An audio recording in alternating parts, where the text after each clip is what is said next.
আমি তুলছি না, আমি জাস্ট এই তো সামনেই আছে, দেখবা গেট থেকে বেরোবে।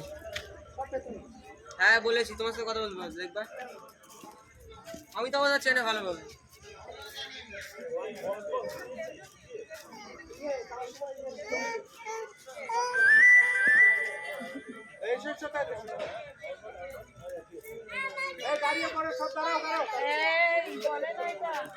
বলতে নেই